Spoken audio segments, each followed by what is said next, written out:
Tabiriba amadi miteng tabiriba singbo ahanba maktada ikai khumnajari. Ngasi amuk pumnamakkidamak puduna lakchuriba film asi mayamna khanbirakiba film singi manungdagi amani. Film asigi maming Now You See Me Too. Film asi 2016 gi June 17 da release tawkiba adventure amasung thriller the base tawba film amani. Film asi haurakpada horseman kawba jadu tawba haiba miyoi kharaga team ama ulai. Makoi sing asi I kawo magic community amagi member singni. Makoi sing asina ani suba mission gi damakta ngai dun lerami. Ani suba mission asi I community na makoi da pirakkadaba mission ni. I community asigi mission adudi fattaba amasung aranba tawba miyoi singbo expose tawtuna mayamda khanghanba adubuni. Makoi sing asi Dylan na leader oirami. Maduda Daniel na Dylan asi matik chaba leader amanati haina khalami. Maram asina Dylan gi mafamda masamak leader oiba pamami. Daniel na I community ga direct wari sanaduna angakpa tunnel amada changlaklami. Mafam adu mahakna I community gi center amani haina khalami. Adubo mafam aduda kana amatu uramde. Khonjel amakhak taraklami. Madudi mission adugi matangda Dylan na nangonda akupa details pumnamak piraklagani. Asumna khonjel asi tarapa matung mathang sinda Dylan ulai. Mahak FBI gi agent ama orami. Dylan na matam pumnamakta officer singda upai ama tawduna horseman haibadi jadu tawbu singadu phaba ngamhalamde. Amasung mahak na mating panglami. Dylan gi mataw aduda mahak ka thabak tawminaba amana chingnaduna officer da Dylan su horseman singadu gi maraktagi amani. Mahak na maram oraga aikhoina horseman team adu phaba ngamdribani. Asumna haiduna wakalami. Adubo officer singaduna thajaramde. Dylan na officer adudagi New York chatuna horseman sing adu soidana pharage haina ayaba lawrami. Officer aduna su Dylan gi wa asi thajabadagi ayaba pirami. Dylan na New York chatnaba plan tawriba adu horseman sing adu phage haina chatpanate. Mahaki tonganba mission amagi chatpo oirami. Dylan na horseman team aduga unaduna plan adu hairei. Aikoina software company amagi owner bu phagadabani. Mahakna atopagi personal data sing hek tawduna sijanare. Maram asina mahakna okta conference ta puthokhtuna miyam mamangda magi aseng masaktaktuna expose tawgadabani. Asumna Dylan na plan asi khanghalaba matungda makhoi sing adu conference aduda changlaktuna ready da lainarami. Mafam adugi security in charge Dylan na oirami. Maram asina makhoina yamna laina conference asida changlaktuna lairibani. Dylan na makhoi sing aduda pau fauduna thawdok khudingmak khanghanduna seksil halami. Horseman team dagi merit kawwa hypnotist yamna haiba asina makhoina phagadaba miyoi aduda hypnotize tawduna merit na company owner adu puduna laklaga camera amagi mamangda lefalami. Camera adugi display adu conference ki screen aduda miyam pumnamakna unarami. Company owner aduna merit na hayu haibasing adu pumnamak hairami. Asumna makhoina misak adu mayamda expose tawduna loiramdai aduda makhoigi mic adu khonjel amata chatkide. Aduga screen aduda sakhangdaba amagi recording lagami. Maram asidagi horseman singi plan adu mapung pharamde. Recording aduda asumna hairei. Makhoi sing asi FBI dagi lotuna leiba mirot singni. Amasung makhoigi maraktagi sikhre haina leiba Jack asisu hingni. Asumna haibaga light ki focus adu Jack ta kapsilami. Madu uraga miyamna Jack sire haina khalamba adu asengba khanglami. Thawdok asina maram oraga Dylan na makhoi sing adu mafam adudagi chen kinaba hairami. Tanja aduda FBI ki agent singsu yausilaklami. Agent sing aduna Dylan da chingnarami. Maramdi mahaki mamangda horseman sing adu leiraga fadana leiramba adu uraga. Dylan na leiriba mafam aduda khonjel ama laktuna Dylan gi arotpa ama fonglakami. Madudi horseman gi miyoi sing asi makoi mari khaknate. Makoi mangani. Makoi sing asi gi leader adu atai kana sunate. Dylan ni. Mahak FBI gi agent su oiri. Khonjel asi tabadagi FBI agent singna Dylan bu phaduna handcuff thurami. Dylan na mahaki magic trick tawduna mangonda thuramba handcuff adu lawthoktuna agent sing aduda thuhallamlaga. Mahaksu mafam asidagi chenki. Horseman gi team aduna plan gi matung ina yumthak aduda karaktuna achouba tube amada songtharami. Makogi plan adudi tube adudagi truck amada ta sinduna truck aduna makoibo US ta puduna chatkadabani. Adubo makoigi plan adumna oiramde. Makoina tube adudagi thoglakpada China gi restaurant amada ta silaklami. Mafam adu ubada makoi yamna ngaklami. Merit na hairei. Mafam asi China ni.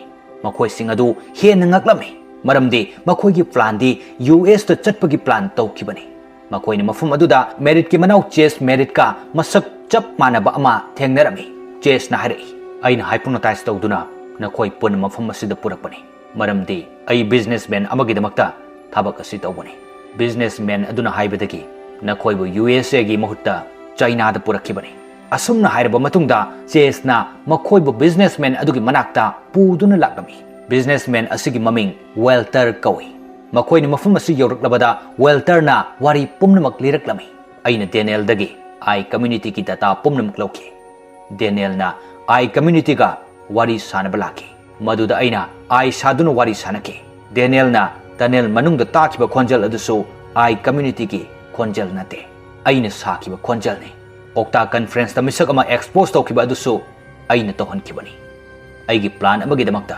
ꯑꯗꯨꯒ ꯅꯈꯣꯏꯅ ꯂꯥꯛꯈꯤꯕ ꯇ꯭ꯌꯨꯕ ꯑꯗꯨꯁꯨ ꯑꯩꯒꯤ ꯇ꯭ꯌꯨꯕꯅꯤ ꯇ꯭ꯌꯨꯕ ꯃꯅꯨꯡ ꯑꯗꯨꯗ ꯑꯩꯅ ꯅꯈꯣꯏꯕꯨ ꯍꯥꯏꯄꯅꯣꯇꯥꯏꯖ ꯇꯧꯗꯨꯅ ꯅꯨꯃꯤꯠ ꯅꯤꯅꯤ ꯅꯈꯣꯏꯕꯨ ꯇꯨꯝꯍꯟꯈꯤ ꯑꯁꯨꯝꯅ ꯋꯦꯜꯇꯔꯅ ꯋꯥꯔꯤ ꯂꯤꯗꯨꯅ ꯃꯈꯣꯏꯕꯨ ꯃꯐꯝ ꯑꯗꯨꯗ ꯄꯨꯔꯛꯈꯤꯕꯒꯤ ꯐꯣꯇꯣꯁꯤꯡ ꯌꯦꯡꯍꯜꯂꯝꯃꯤ ꯑꯗꯨꯒ ꯑꯃꯨꯛ ꯋꯦꯜꯇꯔꯅ ꯍꯥꯏꯔꯛꯏ ꯅꯈꯣꯏꯗ ꯍꯧꯖꯤꯛ ꯑꯣꯞꯁꯟ ꯑꯅꯤ ꯂꯩ ꯃꯗꯨꯗꯤ ꯑꯃꯅ ꯑꯩꯒꯤꯗꯃꯛꯇ ꯊꯕꯛ ꯑꯃ ꯇꯧꯕ ꯑꯗꯨꯒ ꯑꯇꯣꯞꯄ ꯑꯃꯅ ꯅꯈꯣꯏ ꯁꯤꯕ ꯀꯔꯝꯕ ꯄꯥꯝꯕꯒꯦ ꯑꯁꯨꯝꯅ ꯍꯪꯕꯗ ꯇꯧꯒꯗꯧꯔꯤꯕ ꯊꯕꯛ ꯑꯗꯨ ꯀꯔꯤꯅꯣ ꯍꯥꯏꯕꯗ ꯋꯦꯜꯇꯔꯒꯤ ꯑꯣꯄꯣꯅꯦꯟꯠ ꯑꯃꯅ ꯁꯦꯝꯕ ꯆꯤꯞ ꯑꯃ ꯍꯨꯔꯥꯟꯒꯗꯕꯅꯤ ꯍꯥꯏꯅ ꯇꯥꯛꯂꯝꯃꯤ ꯆꯤꯞ ꯑꯗꯨꯒꯤ ꯃꯇꯦꯡꯗꯒꯤ ꯃꯥꯂꯦꯝꯗ ꯂꯩꯔꯤꯕ ꯀꯝꯄ꯭ꯌꯨꯇꯔ ꯈꯨꯗꯤꯡꯃꯛ ꯍꯦꯛ ꯇꯧꯕ ꯉꯝꯂꯝꯃꯤ ꯋꯦꯜꯇꯔꯅ ꯃꯈꯣꯏꯗ ꯆꯤꯞ ꯑꯗꯨꯒꯤ ꯗꯤꯇꯦꯜꯁ ꯄꯨꯝꯅꯃꯛ ꯄꯤꯔꯝꯃꯤ ꯅꯥꯀꯟ ꯑꯃꯗꯅ ꯗꯥꯏꯂꯦꯟꯅ US ꯇ ꯄ꯭ꯂꯥꯟꯒꯤ ꯃꯇꯨꯡ ꯏꯟꯅ ꯍꯣꯔꯁꯃꯦꯟꯁꯤꯡ ꯑꯗꯨ ꯂꯥꯛꯄ ꯉꯥꯏꯗꯨꯅ ꯂꯩꯔꯝꯃꯤ ꯀꯨꯏꯅ ꯉꯥꯏꯔꯕ ꯃꯇꯨꯡꯗ ꯃꯈꯣꯏꯁꯤꯡ ꯑꯗꯨ ꯂꯥꯛꯇꯕꯗꯒꯤ ꯗꯥꯏꯂꯦꯟꯅ ꯀꯟꯇꯦꯛ ꯇꯧꯅꯕ ꯍꯣꯠꯅꯔꯝꯃꯤ ꯑꯗꯨꯕꯨ ꯀꯅꯥ ꯑꯃꯠꯇꯒ ꯀꯟꯇꯦꯛ ꯇꯧꯅꯕ ꯉꯝꯂꯝꯗꯦ ꯗꯥꯏꯂꯦꯟꯅ ꯑꯃꯨꯛ ꯊꯦꯗꯦꯁꯇ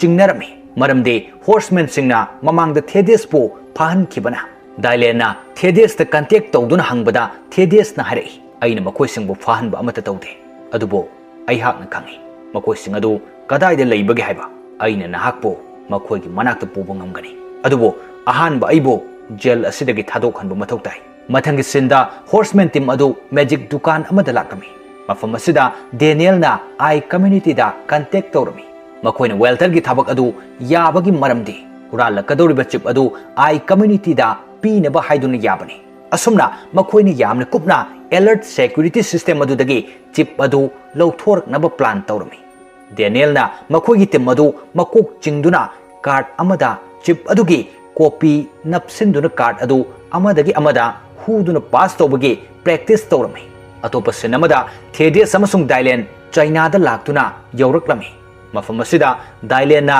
ꯃꯄꯥꯒꯤ ꯃꯦꯖꯤꯛꯀꯤ ꯏꯟꯁꯇ꯭ꯔꯨꯃꯦꯟꯠꯁꯤꯡ ꯊꯦꯡꯅꯔꯝꯃꯤ ꯅꯨꯄꯤ ꯑꯃꯅ ꯗꯥꯏꯂꯦꯟꯗ ꯃꯄꯥꯒꯤ ꯘꯔꯤ ꯑꯃ ꯄꯤꯔꯝꯃꯤ ꯃꯐꯝ ꯑꯗꯨꯗꯒꯤ ꯊꯦꯗꯦꯁꯅ ꯀꯣꯐꯤꯟ ꯑꯃꯗ ꯆꯪꯈ꯭ꯔꯒ ꯃꯥꯡꯈꯤ ꯃꯊꯪꯒꯤ ꯁꯤꯟꯗ ꯍꯣꯔꯁꯃꯦꯟꯒꯤ ꯃꯈꯣꯏ ꯃꯔꯤ ꯑꯗꯨ ꯋꯦꯜꯇꯔꯒꯤ ꯊꯕꯛ ꯑꯗꯨꯒꯤꯗꯃꯛꯇ ꯄ꯭ꯔꯦꯛꯇꯤꯁ ꯇꯧꯗꯨꯅ ꯁꯦꯝꯕ ꯁꯥꯕ ꯂꯣꯏꯁꯤꯜꯂꯝꯃꯤ ꯃꯦꯔꯤꯠꯅ ꯆꯤꯞ ꯊꯝꯂꯤꯕ ꯀꯝꯄꯦꯅꯤ ꯑꯗꯨꯒꯤ ꯃꯔꯨꯑꯣꯏꯕ ꯃꯤꯁꯛ ꯑꯃ ꯍꯥꯏꯄꯅꯣꯇꯥꯏꯖ ꯇꯧꯗꯨꯅ ꯐꯥꯔꯝꯃꯤ ꯃꯤꯁꯛ ꯑꯁꯤꯒꯤ ꯃꯇꯦꯡꯗꯒꯤ ꯃꯈꯣꯏ ꯃꯔꯤ ꯗꯥꯇꯥ ꯁꯦꯟꯇꯔ ꯑꯗꯨ ꯌꯧꯁꯤꯜꯂꯛꯂꯝꯃꯤ ꯃꯤꯁꯛ ꯑꯁꯤ ꯃꯈꯣꯏ ꯃꯔꯤ ꯑꯁꯤꯒꯤ ꯀꯝꯄꯦꯅꯤ ꯑꯁꯤꯒꯤ ꯔꯤꯁꯔꯆꯔꯅꯤ ꯃꯈꯣꯏ ꯃꯐꯝ ꯑꯁꯤꯗ ꯆꯤꯞ ꯑꯗꯨꯒꯤ ꯔꯤꯁꯔꯆ ꯇꯧꯅꯕ ꯂꯥꯛꯂꯤꯕꯅꯤ ꯃꯔꯝ ꯑꯁꯤꯗꯒꯤ ꯃꯐꯝ ꯑꯗꯨꯒꯤ ꯗꯥꯇꯥ ꯁꯦꯟꯇꯔꯒꯤ ꯃꯦꯅꯦꯖꯔꯁꯨ ꯆꯪꯂꯛꯂꯝꯃꯤ ꯃꯈꯣꯏꯅ ꯆꯤꯞ ꯊꯝꯕ ꯑꯗꯨꯗ ꯂꯥꯛꯄꯗ ꯃꯦꯇꯦꯜ ꯗꯤꯇꯦꯛꯇꯔ ꯑꯃ ꯐꯥꯎꯗꯨꯅ ꯆꯠꯄ ꯇꯥꯔꯝꯃꯤ ꯃꯈꯣꯏꯅ ꯗꯤꯇꯦꯛꯇꯔ ꯑꯗꯨꯗꯒꯤ ꯑꯁꯨꯝ ꯆꯪꯂꯛꯄꯗ ꯖꯦꯛꯀꯤ ꯃꯄꯥ ꯌꯧꯔꯛꯄꯗ ꯑꯦꯂꯥꯔꯝ ꯈꯣꯡꯂꯛꯂꯝꯃꯤ ꯁꯦꯀ꯭ꯌꯨꯔꯤꯇꯤꯁꯤꯡꯅ ꯖꯦꯛꯄꯨ ꯆꯦꯛ ꯇꯧꯕꯗ ꯃꯍꯥꯛ ꯋꯥꯂꯦꯠ ꯌꯥꯎꯔꯝꯕꯗꯒꯤ ꯋꯥꯂꯦꯠ ꯑꯗꯨ ꯂꯧꯊꯣꯛꯇꯨꯅ ꯑꯃꯨꯛ ꯆꯪꯂꯛꯂꯝꯃꯤ ꯃꯅꯨꯡ ꯑꯗꯨꯗ ꯃꯦꯅꯦꯖꯔ ꯑꯗꯨꯅ ꯆꯤꯞ ꯑꯗꯨꯒꯤ ꯃꯇꯥꯡꯗ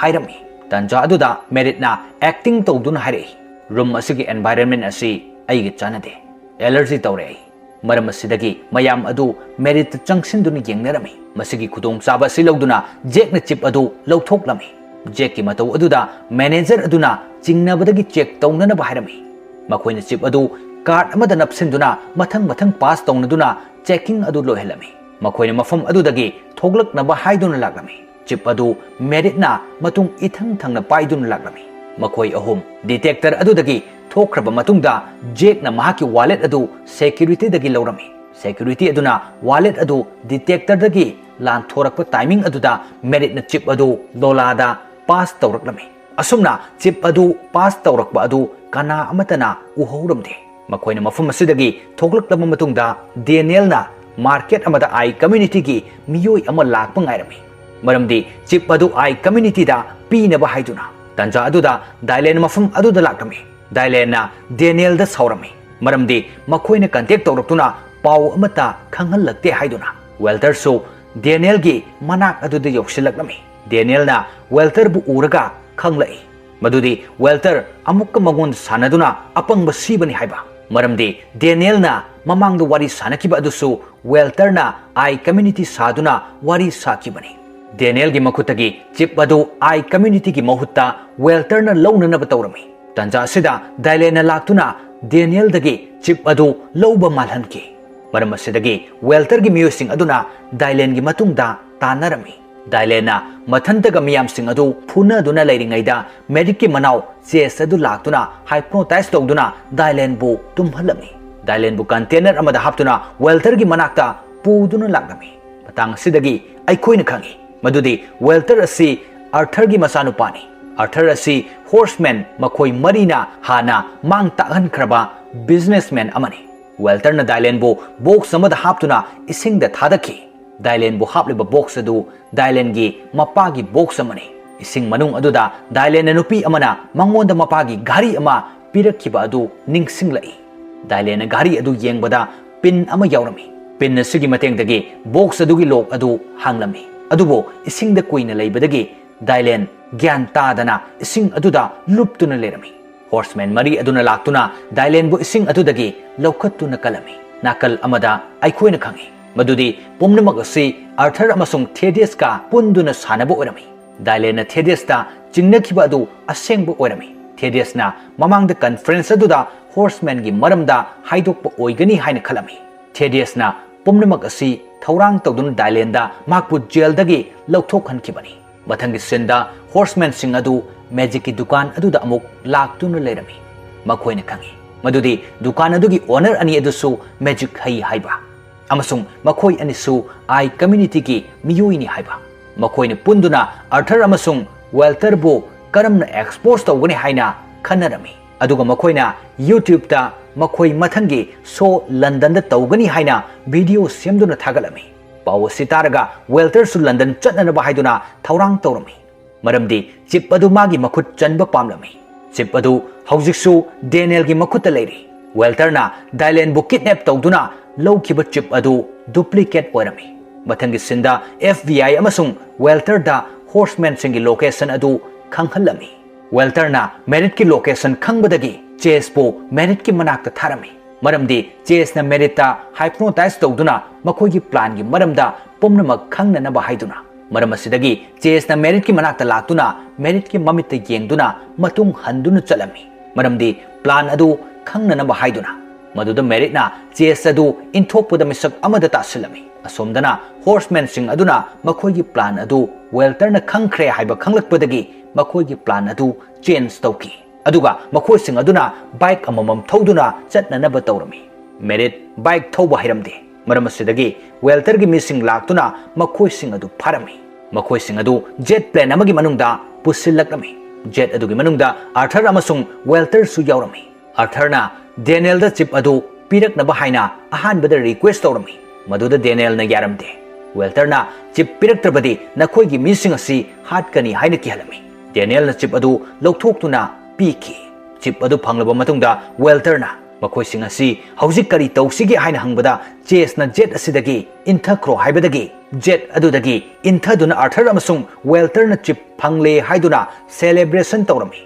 Arthur na glass ta yu haiduna thakpada chingnaraktuna yu bottle adu check tawbada joker card ama yaurami aduga jet plane adugi engine adu mutki Horseman sing aduna mapandagi plane adugi thongnawdagi yenglaktuna noklami Walter na makhoibu jet adudagi inthakiba adu makhada taramde makhoina Walter amasung Arthur bu jet adudagi thoglaknaba hairami plan gi matung ina Walter na Horseman sing adu phaba oiramde Horseman na Walter amasung Arthur bu phaba oirami Arthur amadi Walter na jet adu mathakta paibani haina khalami adubu plane adu haujiksu makhada paidana adumak lerami Merit na maki trick taktuna Arthur amasung Walter bu phabani haina mayamda khanghalami amasung asumna hairi aikoina container asida system ama hablami masina maram oiraga Kanagumba amana plane asigi manungda phamlabadi plane asi paiduna lei haina khalhangani. Wari asi haidoklaba matungda merit na chess inthokpada masak khangdaba amada tusin kiba misak adu atai kanasu nate Jack oirami. Asumna makoina chess bu phaduna hypnotize tawduna Arthur amasung Walter da makoi sing asi plane asidagi inthako haina haihan kibani. Talak asida mafam asimakta da FBI gi agent singsu yausilakami. FBI agent sing aduna Arthur amasung Walter bu pharami. Aduga chess pusu punna pharami. Agent sing aduna horseman sing adu fana na bahaiduna lakpada mafam adudagi mangki. Nakalamadana Dylan gi boss aduna Dylan bu pharami. Aduga hari. Aigi punsida ai isana nangdawna oiba pangki. Nangdawna haisingba afaba mi oiningki. Adubo nangdi criminal oiduna leramre. Wahi asi taraga Dylan hari. Nahakna khalido achumbani. Aihak hobudagi achumba thabak tawduna laki. Aduga hausiksu aihak achumba thabak tawkigani. Asumna hairamlaga Dylan na asengba chip adu magi boss adu da piramlaga mafam adu dagi chatki. Mathangi senda horseman team adu I community center da punna lakami. Mafam adu da magic dukan gi owner aduna makoibu taramna uglami. Dylan mafam adugi room amada changlakpada mahaki mapa adu hana I community gi member amani haiba khanglami. Amasung Thaddeus adu mapa gi mamanabani haibasu khanglaknami. Dylan na Thaddeus bu kuiraba matamasi yeknaba mani haiduna lana khanduna lakibani. Thaddeus amasung Dylan gi mapa gi plan oirami. Madudi amana magic tawba aduga amana expose tawba haina. Maramdi mayamna makoi ani friend ni haiba khangdanaba. Dylan da Thaddeus na hari ai yamna haraure. Maramdi nahaksu nangi babadagi hena magic haiba misak ama oire. I community asidagi potharage haina khale. Maramasina I community asigi head asi nahakna mahut sindun oiro. Mapanda horseman mari adusu pumnamak gyan tarami. Madudi matau karamna I community asina plan tawbuno haibado. Makoina data center gi manager adusu mafam aduda urami. Manager adu uraga makoi yamna ngaklami. Manager asisu I community asigi member ama oirami. Thaddeus na makoi sing adu room amada chatnaba hairami. Room adu da lakpada makoina makada yengthabada istiar mayam ama urami. Makoina uriba adu I community gi symbol oirami. Aduga matang asida film asigi aroiba saruk oiki. Mathangi nungairaba film amada mayam punna amuk hana thengnaminasi. Ngasigi oinadi pomnamakpu ikai khumnajaraga matang asida tension jari.